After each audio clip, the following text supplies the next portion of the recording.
A 30-year-old man is brought to the emergency department following a motor vehicle accident. He is given a transfusion of 2 units of packed red blood cells. 45 minutes later, the patient develops fever and chills.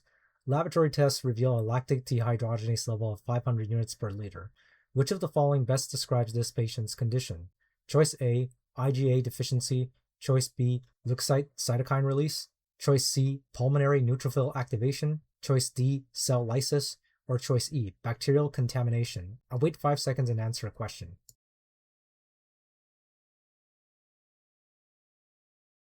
An easy way to separate blood transfusion reactions is to simply think of them in terms of just time. That's a good way to quickly group them, because if you give someone a blood transfusion and they immediately have some kind of reaction, that's usually anaphylaxis. If it's like this situation, where it's usually a couple minutes to an hour later, it's probably a blood type incompatibility. And if it's 1 hour to several hours later, it's more likely to be a febrile non-hemolytic reaction. And then on top of that, you have the transfusion-related acute lung injury, TRALI, which is pretty identifiable because, as the name implies, you are going to see pulmonary symptoms. Now, of course, you don't want to rely on just that because USMLE likes to confuse you. They don't really tend to stick to hard rules as far as time elapsed goes. It's just a good general rule to go by. But the other thing you have here is the lactic dehydrogenase level. It's elevated, and you should know that LDH is an enzyme found in various cells, including red blood cells, which of course get lysed if you have a blood type incompatibility reaction. So choice D, cell lysis, is the correct answer. And of course, you want to know that this is a type 2 hypersensitivity. Antibodies in your blood find blood that it recognizes as foreign because it has A or B antigens that your body typically doesn't have. You need to, of course, understand the basic immunology there. So, for example, obviously someone with type O blood would have antibodies against both the type A and type B antigens because they don't have either one naturally in their body. So their body says, okay, type A and type B antigens are both stuff that's foreign to me, so I'm going to attack it. So people with type O blood can't take transfusions from anybody other than other people with type O blood because everybody else, type A, type B, type AB blood, it all has antigens that type O blood would recognize as foreign. And if you go the opposite way, type O blood,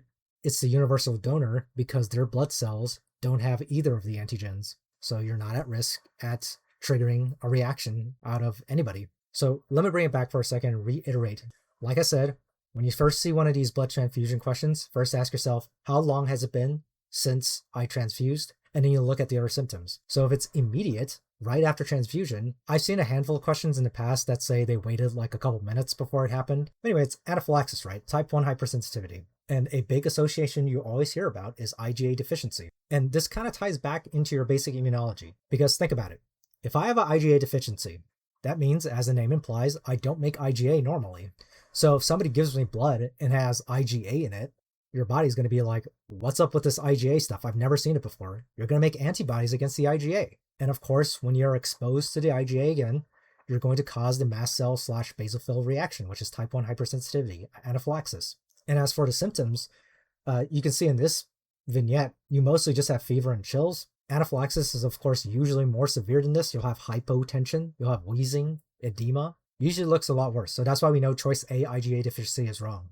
Also, in order to prevent it, you want to wash the blood. Basically, you want to get the IgA out of it.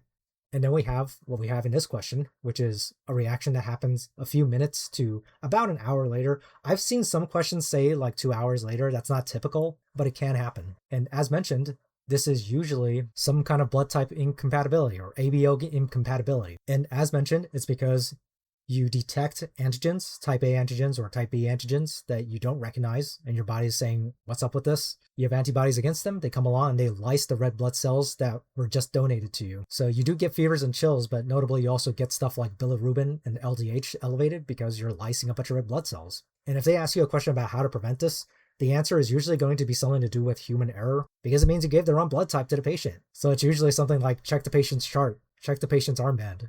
So next you have the febrile non-hemolytic reaction, which is what choice B is, leukocyte cytokine release. So basically when the blood is kind of sitting there, the leukocytes in it can release various cytokines into it. And when you transfuse that blood, it can cause, as the name implies, a febrile reaction because you have all kinds of cytokines that trigger that reaction. You would not see elevated LDH or bilirubin because there's no cell lysis going on. And you would prevent this by performing leukoreduction on the blood, because obviously if the problem is the leukocytes are releasing cytokines, just get rid of the leukocytes somehow or treat them somehow. So we're left with the other two wrong answer choices here, choice C and choice E.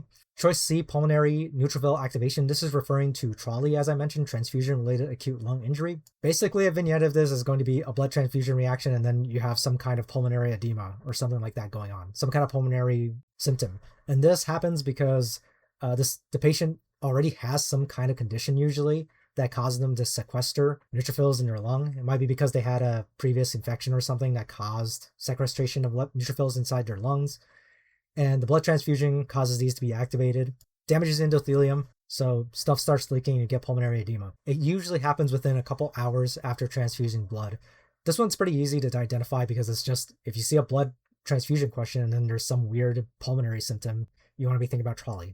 Choice C, bacterial contamination. I mean, it's not impossible because this patient does have fever and chills, and elevated lactate dehydrogenase in a bacterial infection could be possible, but there's just not a lot of information in this question. I wouldn't be comfortable picking this over just assuming there's an ABO incompatibility. So obviously, if there's a bacterial contamination, you would see septic shock symptoms like fever, chills, hypotension, leukocytosis. Pretty straightforward. So bring it back, like I said, you want to base these kind of blood transfusion reactions based off of time. If it's immediate, anaphylaxis, think about IgA deficiency and you want to wash the blood to prevent it. If it's a couple minutes to an hour later, you want to be thinking about ABO incompatibility, type 2 hypersensitivity, donor red blood cells are getting lysed by your antibodies, and you want to be thinking it's some kind of human error and you want to fix that. And finally, from an hour to about a couple hours later, you want to be thinking about the febrile non-hemolytic reaction caused by cytokine release from leukocytes. You get a fever, but you do not get stuff like elevated bilirubin or elevated LDH because no cell lysis is going on. And then finally, you have TRALI, which is easy to identify because there's going to be some kind of lung problem.